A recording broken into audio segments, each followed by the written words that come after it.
Hello there, I'm St-Pierre, and you're listening to Go Podcast.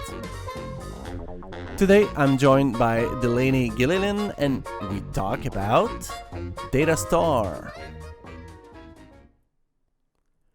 If you are on the Gophers Slack community, I would appreciate if you can join the Go Podcast channel. So it's in one word. We are there. I'm not sure, where are the listeners of this show, because the stats show that we are a lot of people, and the channel is a little bit quiet. So if you are there, I would appreciate if you can join. I'm also considering the idea of maybe taking a Patreon for the podcast and see if because it's a lot of times, a lot of efforts, and yeah. I'm looking at the option at the moment. So on that, I will leave you on with the interview with Delaney. Hello, Gophers! So I'm super happy to receive a special guest today. So actually, he's the creator of Datastar, and I will let you introduce yourself. So I typically like to ask things like what is your path, technology wise. How did you came across Go at some point and things like that. So anything that you want to let the listeners know about you, it will be great. Yeah, so I'm Delaney Gillilan. I'm the creator of Datastar, and I've been using Go for probably about 10 years. I had a project that was in Node, and it was a long-running task, and it was running out of memory and having all kinds of issues. So ended up saying, hey, I'm going to try this Go thing, and it was, I think, 30 times less memory, and it was 12 times faster, and it was before I even started to learn how to optimize it or anything. Like I just fell in love immediately, and the code was shorter, ironically. So I've been doing it for quite a while. I'm currently at Synadia, who is the company behind Nats. A lot of Go developers use that, and I ended up making a lot of real-time dashboards and other kinds of things with it. And the tools for the front end just were not there. So that started the journey, which then became Datastar. That is great. So it's very similar to my story with Go. Actually, I'm a little bit curious now to hear about this node. So what was that in the time where promises was not really a thing, and now you had some kind of callback hell and things like that? Yeah, that's exactly right. It was I was using the old. I think it was Waterfall. I forget the name of that project, but basically it was callback hell all the way down. It was rough. Oh yeah. I hear you on that. I was building a SaaS back then. It was called Lead Fuse, and yes, at some point it was not. Ironically, I was the CTO, and Node was not really my decision. And at some point, I woke up in one day. I said, you know what? I'm rewriting this thing and Go. And boom. Well, the funny thing is the whole Node thing was like, hey, we finally can have a single language to do the front end and back end. Yeah, this is going to be magic. Like it's just going to work. And the irony is that now the project I work on now allows me to be in one language, and it's amazing. Like it's really great. Right, because I guess you are using like Go to do front end. Am I mistaken? Yeah, so basically what Datastar is, for those that don't know, it spun off from HTMX. Basically, there was a bunch of things inside HTMX that I didn't agree with. I wanted to make things that were more pluggable and make things type safe and all these things around how you create plugins and stuff. Like there's extensions in HTMX, but like I wanted to go further, so every single thing was a plugin. And so long story short, I went off and did that. And the cool thing is that the plugin system has built-in fine-grained reactive signals so that you don't have to put in Alpine and HTMX or HyperScript and try to make all these things work together. It's one cohesive answer, and the kind of cool thing is that it's actually smaller than either Alpine or HTMX, even though it replaces both of them.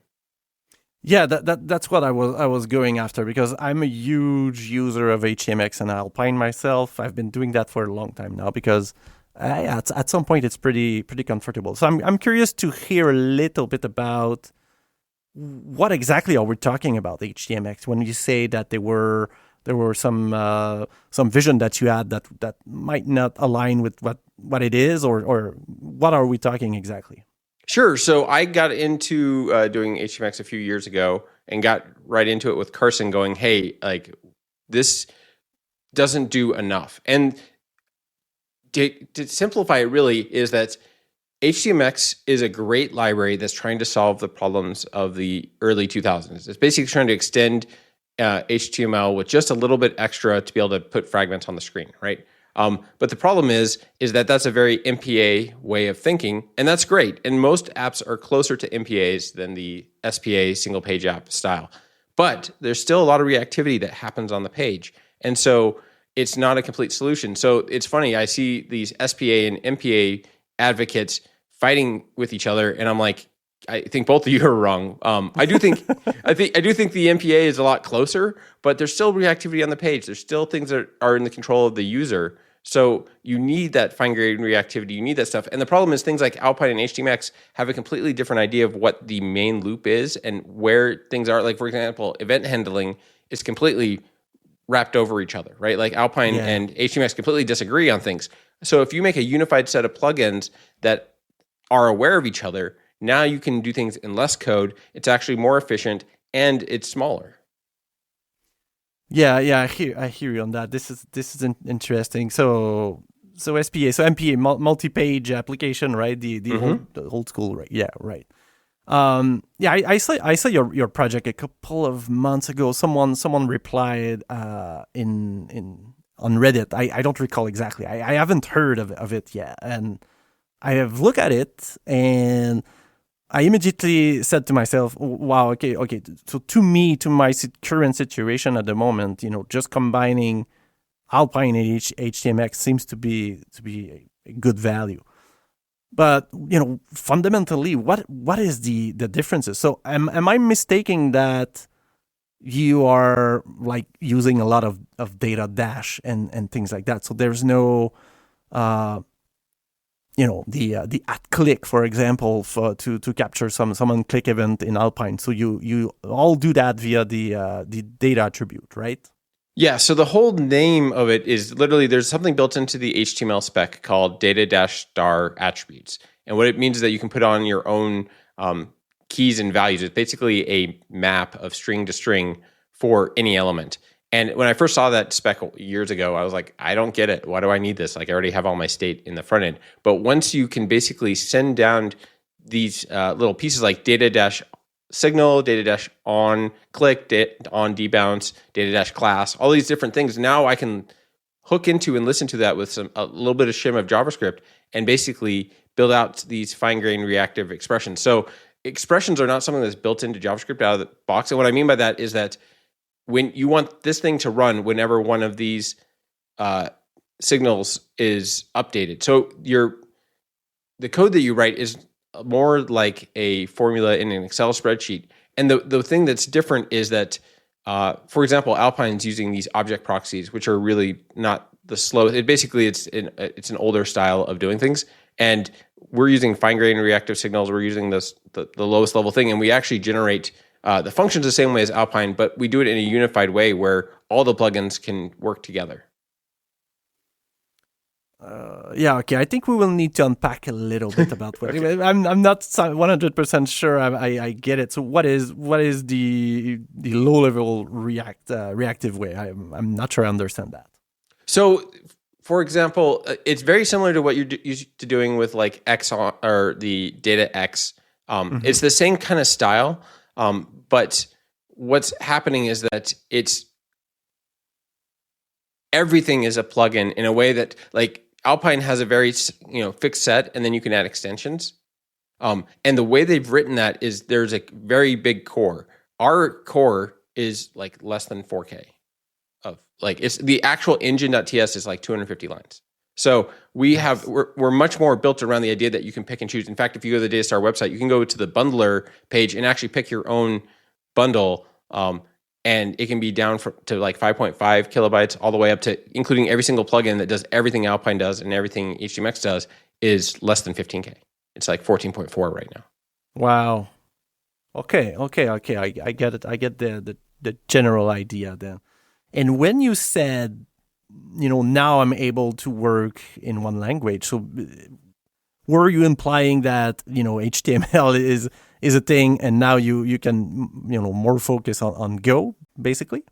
Yeah, so one of the things that people kind of gravitate towards Datastar, because one thing that makes us very different, because the interactivity does feel a lot like Alpine in a way, but the interactivity part is where I think we do it better than anybody else. And what I mean by that is everything in Datastar with the built-in plugins, again, you could change this if you wanted, uses SSE, which is server sent events. And the thing is, people didn't realize for a long time that server sent events are basically a superclass of what you can do with a regular return of HTML. So with a server sent event, you can send down 0, 1, or infinite number of chunks down to the user, which means that you can change your thing from a CRUD app and just use server sent events and it feels exactly the same as you're used to, or you can send down a million events. And I have videos of me doing like hundreds of millions of data updates into a web browser, and it's like a non-issue. In fact, one of the projects I'm working on at work, I'm literally doing 100 million keys and watching it update in real time. Well, okay, wait a minute. So does that mean that, if it's using SSE, so that means that I do, as a developer, I do have something on the back end that allows me to broadcast, events and things like that to certain browsers and things like that? So it really depends on what you want to do. Obviously, working on Nats, we do a lot of messaging systems. So like I use Nats as an event bus for a lot of that stuff. But you can do, just like you're used to doing in HTMX today, you can do a request reply and be done. But you can decide how long that stays open. So for example, let's say you have a post that you're sending up to your server and you're like, hey, I have 5 things that need to happen before I can make sure that this person's at, like, let's say you're booking a flight or something like that, right? You can keep that post open and start, instead of waiting till the very end to send a response. So like in HTMX, right, you wait till you send a response at the end, right?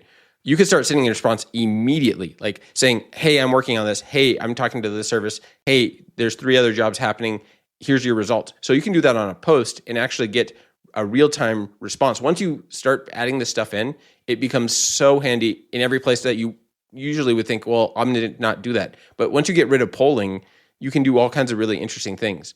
So you can set up an event bus and actually send commands and then pull them back down and make them completely independent. One of the examples is on the front page right now. There's a to-do app. If you open that up in 2 different tabs, you'll see that it's a perfectly in-sync app, no matter which one you make changes to. And that's because it's using an internal event bus and all that stuff, and it works fine. Okay, and this plumbing, if I can say that, is per request. So you can decide. So let's say on your page you might have multiple places where you are going to do a post and expect a response at some point. Some of those things can be served by a server-side event, for example. Yeah. So the one thing that's different, if you're coming from HTMX, if you know that well, I think that the way that the out of bounds stuff works is just not correct. And so, for example, you know how you have to put HX target or HX select and HX vars and all these stuffs, right? Like in Datastar, you don't do any of that. Like that's all goes away. It just 100% goes away. And what happens is that when you are sending the server sent events down, there's only 5 different event types. There's merge fragment, merge signal, remove fragment, remove signal, and execute JavaScript. Like that's the entire SDKs that you see. But the thing is that when you say, I'm going to merge this fragment, if it has an ID and there's already an ID on the page, it automatically does idiomorph out of the box. That's also another thing. We include idiomorph in that 14K. Like, so you automatically can update any part of your page in that stream at any time, and it'll do the right thing and morph it and not lose focus, not changing out. It handles move before, all these like things that are coming in HTMX. We already have support for. Oh, okay. So this is I won't say huge, but this is a major difference with HTMX. Then I assume. Yeah, no, it makes a huge difference in practice. I guarantee you, if you take any app, even if you're doing regular request response and polling, it will be smaller in Datastar. It'll be less code for you to write. And also, as soon as you decide to make it streaming or anything else, there's no code changes. It's just about how much data you're sending and when you're sending it. So it becomes a backend issue, has nothing to do with the front end anymore. And from the backend point of view, it's just standard SSE. There's nothing on the backend that is related to Datastar, right? No, the only thing that's nice is that because we only have 5 functions that you have to implement, we have SDKs in over 12 languages right now. And I'm the one behind the Go one because that's that's what I use it for. But what's nice is I have stuff built in to handle rendering directly from Temple into SSE events, and also from Ghostar, which is my other. It's kind of a fluent type safe version of components. So, and then you can do raw strings and all these other things. So the thing is that stuff's just built in, and the entire website for Go people is one single binary hosted on Flat.io on the free server. So you get to see real-time streaming events with millisecond or microsecond timings, and it's on like a free tier server. That's cool. That's yeah. Okay, that sounds cool. I received Marcus from Component last week. It was the second time. So that episode is not posted yet. But I was mentioning I was talking with him about Alpine and things like that. So I was not very aware of Ghostar as well. So when you say it's so basically you have built something on top of Component to make sure that it's now possible to call the class. It's easier to structure the data on the HTML elements, I guess. Yeah, so I love it's funny. I actually started Ghostar because Adrian from Temple was not didn't even have a website. He didn't have a lot of things. I think some of the first issues were mine, kind of saying, "Hey, I want these things." And the component stuff is really good, but there's too much any in there. Like you can put stuff in the avoid start. Like you can basically add children to an input, all these kinds of things that are like easy to mess up. So I loved the component interface. So what I did is I actually took the entire HTML spec and wrote it out by hand in Protobuf, and then made a code generator so that I can actually code generate every single valid conditional state that basically allows you to basically do components, but to do it in a fluent interface that's type safe. Interesting. Okay. And I still recommend people use Temple for like 99% of things, but if you have something that's very dynamic and you still want it to be type safe, I think Ghostar is an interesting choice. Yeah, exactly. So for me, Temple is all about difficulties with my screen readers and things. I received Adam, I think the author of. Anyways, that's a different story, but yeah, pretty cool product. So what about migration? So let's say I have an existing project at the moment, and I've tried Datastar, and now I'm super happy, and I would like to migrate my current project. Is it have you done that? Is it difficult? Anything that we should know about?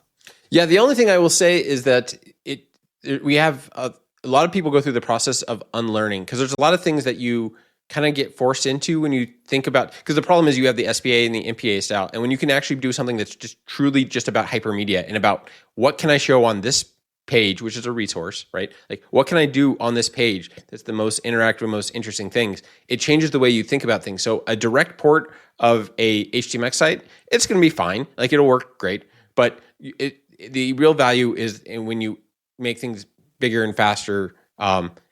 Here's a perfect example. Like there's an HX podcast by this guy named Lazarus, and he wanted to try Datastar, and he literally wrote Google Wave. That was his like Hello World project, right? Like that's the kind of thing you just wouldn't think about doing in HTMX as like a real-time thing where you can see people typing and going back and forth. And he was doing like updates to a SQLite database in every 50 milliseconds. These kinds of things you would just never think about. So part of it is like come in with fresh eyes.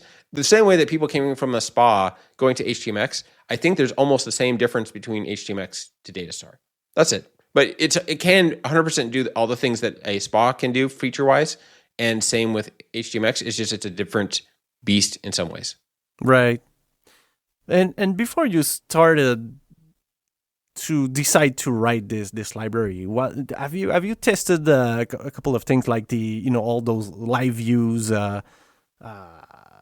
library out there, either with I don't know what it's called, the one with Rails, Hotwire or something like that. So those things that seems to be I would say the other way compared to HTMX, but it still kind of accomplished the same kind of functionality. So what was your thinking about those?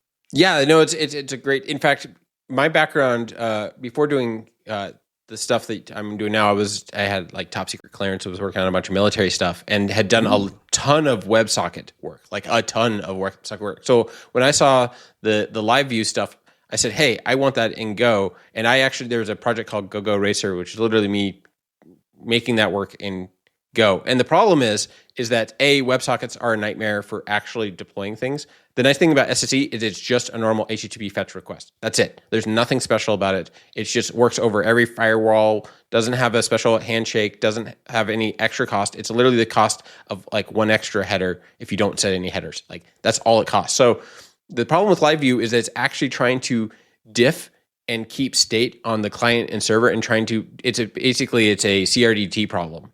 It's trying to do a conflict resolution and it's trying to diff these things. The thing that we found is that if you just send down the big chunks of updates, the things like Brotli and gzip and zstandard compress it so well, you're basically getting the diff costs anyway. Like it doesn't make a difference. And I will say the other thing is because now you're doing things instead of doing a polling style, you're actually pushing as you need to. You can do back pressure and all these other things. So you're using 1,000 times less networking to start. Right. And this is the backend that decides also what's happened with the data that it's sending, if I understand correctly, with your 5 different events that you are pushing from the server. So basically, if you want to happen at the end of a list, for example, this is the server that drives that. Right, and that's the thing it becomes really hard in HTMX because basically this is where my issue kind of comes with HTMX. This is like the fundamental issue is that I think a lot of your backend ends up leaking into your templates. So like what you're going to target on the next update, what variables are. The thing is that you're putting stuff in the user's hands that they shouldn't have. Like the backend decides when to update, when to send things, what's valid. And especially becomes more so when you have extra services that are going on or something else that's outside of their control. Like if you're just doing a CRUD app to a to-do list, okay, that's not that bad. But as soon as you start doing a collaborative to-do list, you're going to getting updates from multiple people working on it or someone else's emails you. Like all these things become, there's a certain scale where it gets really hard to do that. And now you have to try to do weird polling things where you're updating the polling speeds in each of your templates. And that just seems like crazy as opposed to just push data when it's new. Right.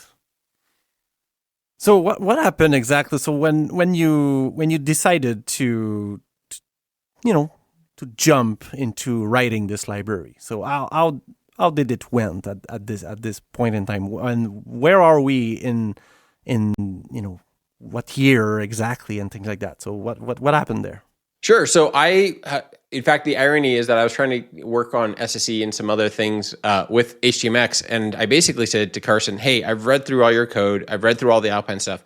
I think we need to move towards using TypeScript and like making this more defined because there's a lot of overlap in places. So I think it's rule 7B in the HTMX community of like, if you're going to say something, you have to go build it. So I literally did. I ported HTMX to TypeScript and I found like 700 errors.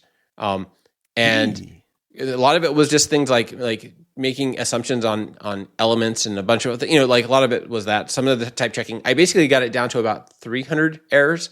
And then basically it was like we're not going to fix this. The good news is that the latest versions, they've actually done more work to try to use JSDoc and all these other things. But the thing is that the core implementation is still like one big 5,000 line thing that, doesn't do all the things I wanted to do. So I basically said, hey, I want to make this work. And this literally was called not HTMX2. Like you can probably find it in my repos. And so it was going to be my idea of what HTMX2 was going to look like. And they said, yeah, this is a bridge too far. It's not going to work. And I'm like, okay, cool. And like, I will say Carson behind the guy behind HTMX has been nothing but supportive. Like the bumps that I've gotten on Twitter or whatever, like people knowing about it, he's the first person to say like, hey, like you should go look at this because HTMX is solving a problem and it's a library, not a framework and it's doing a great job at trying to fix what was wrong with the browser years ago. I don't think it's the right answer for most things today, but I understand why he built it. Right. Oh yeah, exactly. I mean, this is the life of open source project as well. At some point, it's normal to idea change and things like that. So, but where are we in the timeline of life at this point? So that was roughly like 18 to. I think I actually made it public around 18 months ago, and I did my first talk about it maybe about 6 months ago. So it's just been slowly growing. And the thing is, I use it actively for doing work stuff. So it's now in version 1, beta 1. We're on beta 9 today. Will be I think it's the very last beta, and we're at V1. All the things that we've been changing has been around idiomorph and like some extra features that people have been adding. What's been nice is that even though we're on beta 9 of V1, there's nothing that couldn't have been a point release after V1 launched, if that makes sense. So I feel like we're really confident we'll be releasing it probably in the next couple of weeks. And yeah, it's done. Like there's not much else to do with it to solve problem. Yeah. And I guess that's it. There's not much to add after the fact. There's not much breaking changes that are expected in those types of things. Yeah, if anything, it hopefully will get smaller. Like if signals become part of the TC39 standard, then it gets smaller in that way. If we have a view transition API and some move before stuff that's not in all browsers. Once that stuff comes in, it's going to get smaller. So the irony is that in most places it'll get smaller. I do think that there'll be some interesting plugins that other people do later on, but the core engine of what it does is basically it allows you to write hypermedia in a way that is not going to change, right? Like it's built into the browser. So we're just basically extending the abilities of the browser to really do dynamic hypermedia. Yeah, sounds good. Yeah, I completely missed it. To be completely frank, I haven't seen it. I was browsing the GitHub repo a couple, just before we enter into this call, and so Go is one of the language in there. So in my mind that kind of library was kind of TypeScript, most of it. So why there is so much Go in your repo?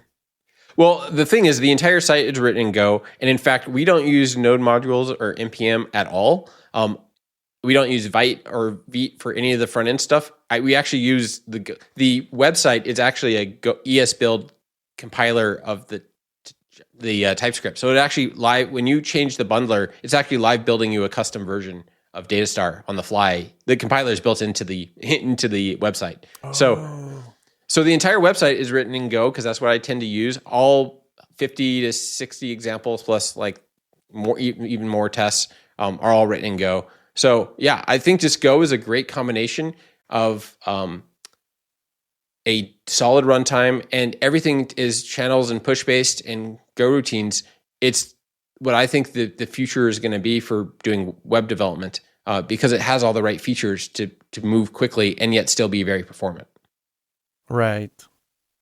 Have you found that the adoption is because let's face it, the Go community is pretty fond of HTMX at the moment. Mm-hmm. So what is the reaction so far, and have you seen a lot of adoption in other community, for example?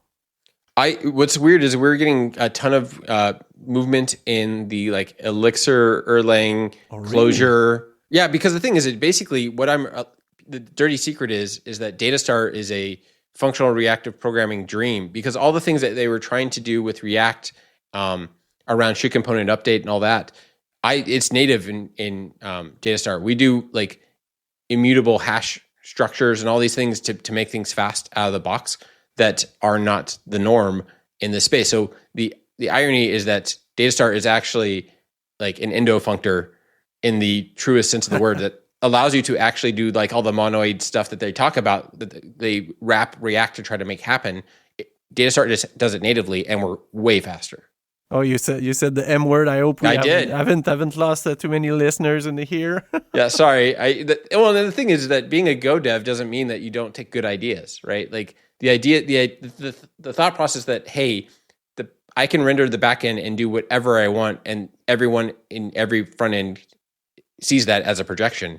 That's a good idea. Like, we should all be doing that. Yeah. So what is the strategy from here? So how are you? Because it's still a gigantic task, I would imagine. So what is your vision for the project in the short term, maybe midterm? Yeah, that's a good question. I think that the community's been growing. Like, we had it started up a Discord server only a few months ago, and we already have like 500 people there. It's around 1,200 stars now on GitHub, which is good because a few months ago it was like 300. So Nice. yeah, so it's getting adoption. The thing is, I don't care if it's the most used framework, and if you're happy with HTMX, great. But I think that, for me at least, is that I want people to know about it. I don't care for the biggest or adoption. I really don't care. I use it for my active job, so I don't need it to be a big thing. It's more that, like, hey, this is a really good idea, and you should try it and prove me wrong. Like, see that if you have a better way, I want to know about it. But so far, I've not seen a better way. And the thing is, if you're coming from, like, if you love HTMX, but you say, like, man, I really wish I could do like streaming stuff, or I want to be able to make it's actually smaller than HTMX and it's less to learn. And if you like HTMX, you'll probably like it, but like, give it a fair shake because it is different. But with the SDKs, it's actually less code. So You mean the backend SDKs? yeah, because it already has the backend SDK. You have these little helper functions to just make it a little bit easier for you, and it's less code to write. It's faster. It's smaller. Like, but also the thing is that if you don't want to use it, I would actually be really curious to see why, because it does everything that these other tools do, and it's less code for you as the user. Yeah, habits maybe. Yeah. Well, and the thing is, that's kind of the interesting. You have a valid point of, like, I think that my part of the project is slowly kind of atrophying because I did the hard part of getting, like, the plugins stuff in place, making it so that all the core plugins are there. Like, now it's about community and people trying it out and seeing what works for them, what doesn't work, because it already works for me. I'm using it every day. I dog food it every day. So, like, I love it. The people that are on the Discord server seem to love it too, in every different language. So I think Go is the ultimate version of this, of a runtime to be able to do this kind of stuff, as far as I can see. So any other Go developer, like, please come try it. Tell me I'm wrong, but man, it is so much easier than every other tool that I've used. Yeah, there's a lot of movement. I've also started doing Go like 10 years ago, whatever, and I don't know if it's just me. There seems to be a lot of things going on with I won't say the front end, but let's say the HTML part of building a web application in Go, and it's interesting to see that it's not only just backend API server that can be built there, and yes, I also think that it's pretty comfortable to be on. Yeah, well, and it has this beautiful mixing of both being low level and being able to do high level things, especially with the Kojin things like Temple and all that. Like, I really do think it's the fastest way to build applications and to build them in a performant way. In fact, there was a little while ago, there's a streamer called Theo that did a thing, said he made 5 frameworks and 1 app. And someone said, hey, I think, again, one of them was Go. And so if you go watch this video of Theo, I think he did Go really dirty. He's like, oh, this is so hard, so complicated, so everything. And so I took his example after trying to talk to him about it, and basically made it, my version was actually the smaller than the optimal version they did in their own stack. It was smaller. It was like an order of magnitude less memory, and it was faster by quite a bit. And it did like all these other things, and Datastar, and did streaming. And then I never heard a response after that. So like, some of these things, like, this is where I'm not very good at the social games, because I don't play nice, because I'm like, hey, are you ever going to respond? So yeah, like, this is where, like, I'm not as good at being like a person that builds up a community. I think Carson's done the best job anyone could ever do in that. And that's just not my general personality. So I will slowly fade off into the desert on a long enough timeline and let, like, more social people get involved. But yeah, like I know that it's like one of the fastest ways to do this stuff. And about the only other way that you can make it faster is to rewrite some of the backend stuff in Zig and Odin, but you don't have the closures, you don't have the nice like runtime and all that stuff. So I just think Go is the best tool for doing this kind of stuff. Yeah, the tooling as well. I must say that's my problem with Zig myself, or even Rust as well. Although Rust isn't that terrible, but the language is another beast. But I can understand. Let's return to this 5 example. I can understand. Someone that is not really used to build web application in Go. You have to admit that it's pretty different. Let's say from Django or Rails or any kind of web oriented framework like that. The experience is extremely different. Oh, for sure. But I also think that you're much closer to the actual wire. In fact, one of the things that was kind of funny when we had people who were working on the .NET SDKs for Datastar, we were having a really hard time finding out like where the actual like bytes from the request came from. Like, how do you get to the actual raw stuff instead of all these? Like, there's like 20 layers between you and like what happened on the wire.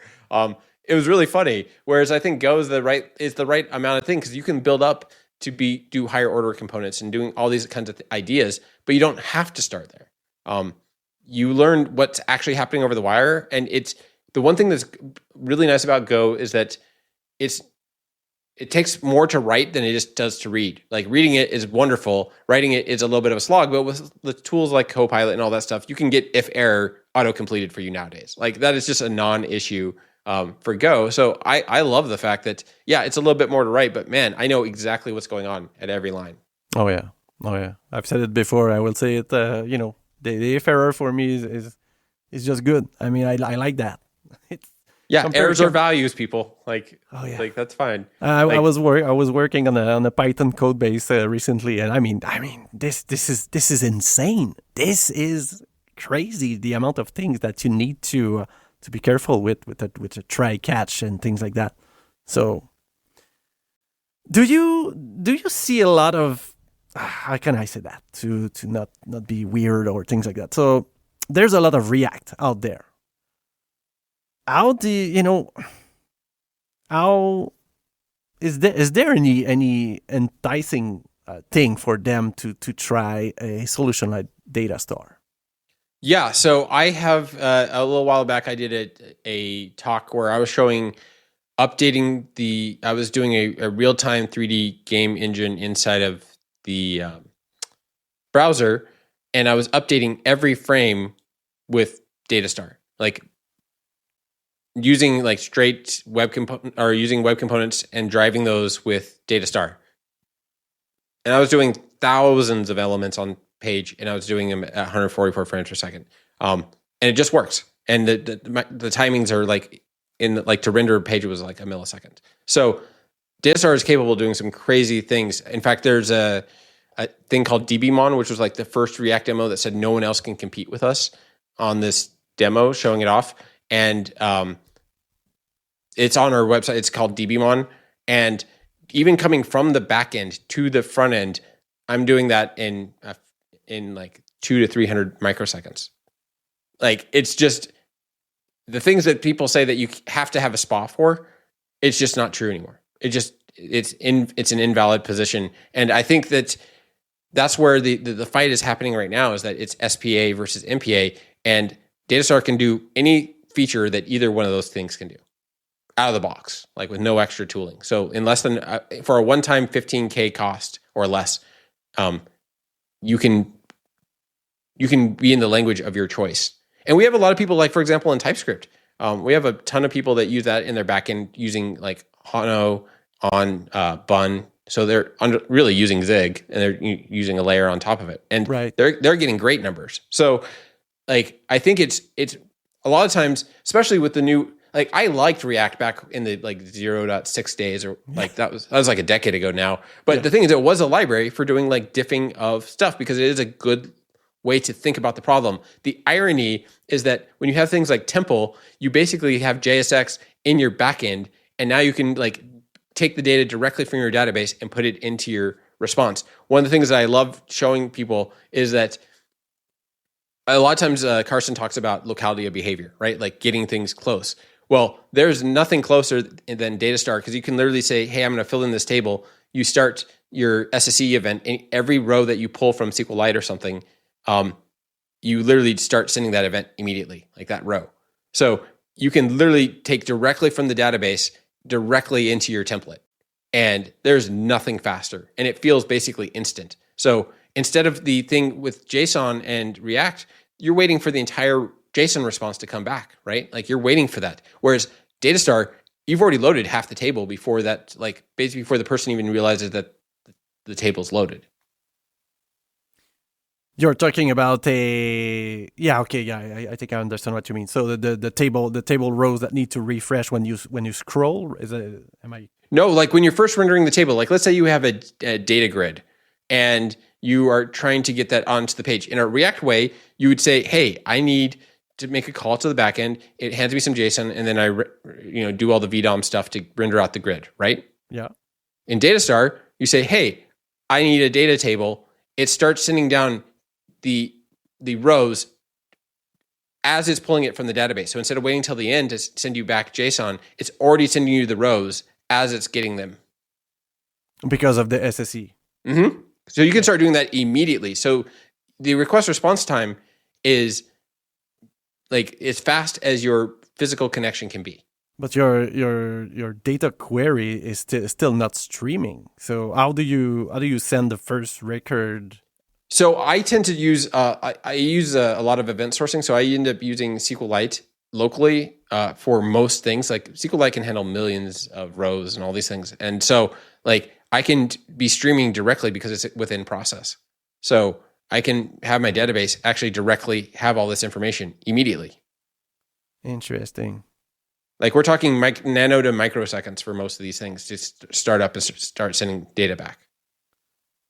Yeah. Okay. Who's responsible for closing this connection? When is it like the Go handler that once it's finished, it's just closing the SSE connection? Yeah, that's a great question. So you can actually, the nice part with the SSE is you can control it from both sides. So if you're in your regular handler, it's just a normal handler that you have, in, the reader writer handler. And if you return, you've closed the connection. If it's a r.context.done, right? So if you're just selecting on that, if that goes away, if that gets triggered, that channel gets triggered, then you're done, or they're done. So it doesn't. You actually can see. You can find out if they closed it or if you closed it. And the nice part with SSE is if they somehow lose connection, like if your server goes down, SSE has built into the spec. It automatically goes and tries to reconnect for you. So one of the things Datastar has built in is the ability to do retries, exponential backoffs, all these kinds of things. So if your server dies and comes back up, they'll just get back to where they were in the requests. The other thing that's nice about that too is that we actually do things automatically for you that won't happen in regular SSE, where if you tab over to another page, it'll automatically stop listening. And if you go back, it'll turn it back on. And you can obviously turn that off and on, but that can save battery life and all these other ideas too. So you can have these real-time streaming things that automatically save battery when you're not looking at them. I like it.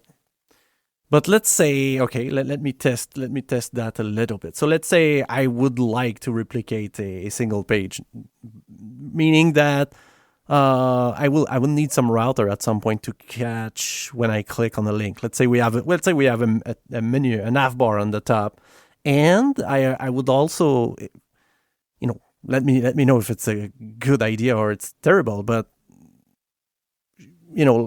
could we have some kind of SSE connection at the top of the HTML structure that is always on? So let's say we are building a live chat, for example. That could be a good example.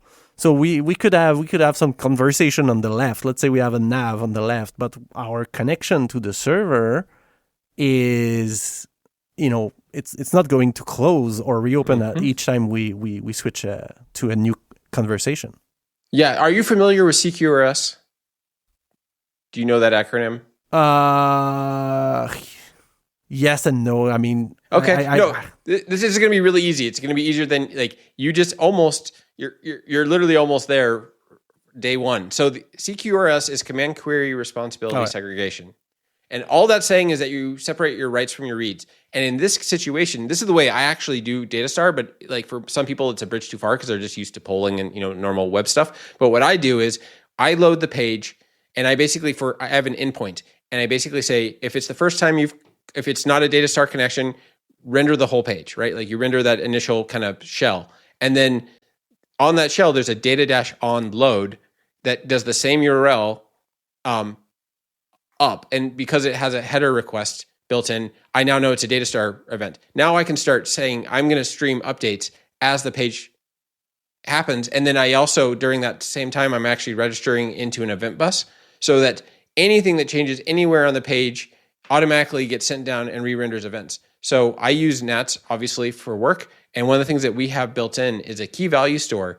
But the nice thing about it, compared to like Redis or something, it actually has a push-based watcher interface, which means as someone updates a key, you can have someone that's just listening to that, not polling, but get pushed a message of what got updated. So now I can listen to like 100 different keys, basically merge that together, throttle that, and then send down an event, which means for a single page, I can have thousands of events or millions of events happening and basically keep up to date real time with one route. Nice. So yeah, all the reads are coming in. So your view of the page is a projection. Like it is a view. So that's a read. And the writes, so when you want to do something on the page, you're sending off a command. So every one of those links on your page, you can end up being basically a command saying, hey, I want you to do this. I want you to update this. I want to change this, increment this button, whatever the thing you're trying to do is. And now those become commands that go off to the server. And whether they succeed or fail, you're automatically going to get that data sent back to you through the update channel. That sounds pretty cool. Well, for example, on the to-do on the front end website, that's exactly how it works. And the thing is, it's maybe 100 lines of code. Yeah. Yeah. What would you say about people that say things like, there's way too much attribute on the HTML element now? So the thing is that normally I would say I in some ways I kind of agree, because like, for example, I think HTMX has 1 million HX tags now. There's like 40 or 50 of them now, and they're just growing and growing. And the thing is with Datastar, I tend to use 2 to 3 for an entire project. There's a lot that's there that you don't need, and you don't like, they're there if you need them. So there's things like for like doing dynamic classes for animation and all that stuff, but most of the time you need like data on click, data on key down, some like look asides. Like there's not that many things that you actually need to do most pages. So I guess my thing is that, yes, I agree, but like, I don't know how to make it any less than what I did and still make it interactive. The thing is that I will tell you almost 95 to 99% of all websites can be done with 0 front-end JavaScript, unless you're doing a crazy 3D engine thing or like some really complicated chart thing. But even in that case, you'd end up writing a web component and then driving that with Datastar, still driving with the elements. So like, I don't think there should be any user.js for like normal state for almost any page. And I'll take anyone's, if anyone says that's not possible, I will take their, take the challenge, because one of the examples that I have been kind of thinking about lately is I made a submission to the Big Sky conference this year, and I want to do a real-time multiplayer version of, instead of if you've seen or you've heard about the million checkbox website. Oh yeah. Yeah. I want to make a million cell shareable spreadsheet that's updating in real time, and say, okay, now do this in React. To compare? What? Yeah. Just because when people talk about, like, the hypermedia thing can't work for certain problems. Like, okay, tell me one that it can't work for, because that's the kind of thing that would be very hard to do. And the thing, especially when you do a multiplayer version, right? Right. Let alone time travel and all these other things, being able to go back in history and all that stuff. Like, these are things that I don't think are possible. And I think there's a lot of things that have been happening in like React, especially with like the back end and the front end, and how the RC or the React compiler, like how they're trying to make it do the front end and the back end. Like they're trying to solve a problem that's fixed with a 15K shim. Like it's a weird thing, man, honestly. But even if you, even if it's SSE though, you still, because you were saying that you are cutting on a lot of complexity compared to WebSocket, but you still, you still need to. It's still WebSocket at the end of the day. It's not WebSockets. No. It's not at all WebSockets. It's not. It's just that's the thing that people keep not realizing. If you do a request to a fragment in HTMX, right, and you get back the text /HTML, right. So in your headers, literally it's text HTML and then the fragment. Mm-hmm. The SSE is literally just a text format that says it'll say event : Datastar merge events, and then on the next line it'll say data : and then fragments, and then it'll have that same fragment. That's it. And then a difference in the header, instead of being text /HTML, is text /event stream. Like that's it. That's literally all the differences. Yeah, but there's a TCP connection that needs to keep alive or stay open. But that's exactly how your HTML works. When you go and send a request to HTMX, it's holding that connection open until the response is closed.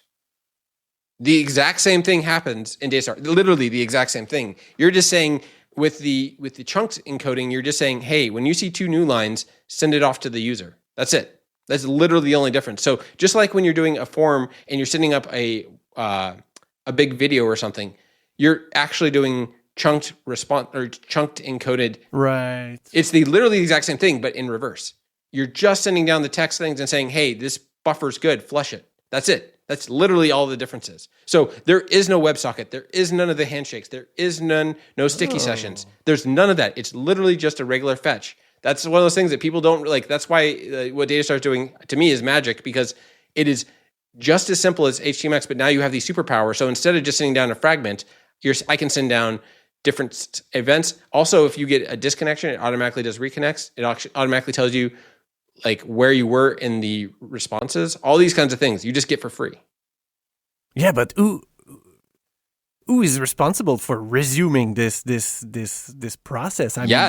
Great question. Datastar is. We just handle it for you. It's just automatic. The browser is automatically doing exponential backoff and retries and all these things for you to get back to the connection. Now that's different if you decide you severed it from the server. It's not going to try to reconnect. But if they lose their connection, they're going to reconnect you automatically. That is so interesting. Yeah, so it's like fetch on steroids, because not only are you getting back the fragments, but you can also get back signals. So there's times where, let's say your DOM is in one of the examples that's on the website is called Bad Apple, which is there's a Bad Apple black and white video that's basically people use as a kind of just a demo for different video filters and stuff. And we actually have a live streaming ASCII version of it coming from that's a real-time system that's on that $5 or the free tier fly.io server. So it's on basically a garbage box somewhere in the cloud, and you're able to watch a real-time video streaming of ASCII, and it's like no amount of resources. And it's a regular fetch. It's just a normal fetch. Okay. I will need to dig a little bit more into that. It sounds like that's one of the things that I've kind of actually had a bit of an issue with, is that people don't believe me that it does everything that you can do in React, everything that you can do in HTMX, everything you can do in Alpine, and it's smaller than any of them alone. Yeah, that's pretty strong. I must admit, I'm very, very curious. Yeah, I mean that's more my thing, is that I want there to be a bigger community of people that are just like on the page of like as soon as you do it, I guarantee as soon as you give it an honest shake, you're gonna go, what have I been doing? Like, why didn't the only thing that I'm mad about is I didn't think about this 5 years ago. Like I should have known about this. Like when SSE came out, I was like, well, that's just like a text format. I want binary and other kinds of things. Like this isn't good enough for me. But then you realize like HTML is like this, and with the compressions and all the things that's happening, it's actually pretty damn small. And then like when I saw web components didn't make any sense to me, because you already have all your state in your React or your Vue or anything like that. But now I can make a web component, and then any other framework from any other backend now can use this web component, and we can drive it with Datastar, which means I can make something, and now the people there, the Clojure people or the Elixir people or the Go people, all are agreeing on how to use these components. So now you're building a true community for the web as opposed to what we have now. Right. Pretty exciting. Very nice. So yeah, I think. Do you have any closing thoughts here? Because I think we will need to wrap up. But yeah, this sounds great. I'm wondering if you have anything that we haven't covered. No, I just want people to give it a shot and come join the Discord. We're pretty friendly, especially to people that like actively are trying to make things better. Let us know what you think, and yeah, the V1 is like literally around the corner. Unless someone raises something really big, it's done. So it'll be exciting to see what people can build with it, and I would highly recommend trying it out. Great, thank you, Delaney. It was not nice talking to you, and maybe we can do a version 2. I like to re-talk to guests once I tried their thing. So I mean, if you're up to it would be nice. Oh, I would love to. I would really want to see what other Go developers think of this. I tend to be a very big advocate, so I'm happy to help you in any way possible. Very cool. Thank you. All right, thank you, everyone. All right, that's it for this week. I would really appreciate if you can talk or share about this podcast. It's always helpful. Also, another way to support this show is by purchasing my course. There's always a link in the show notes. So on that, see you next week.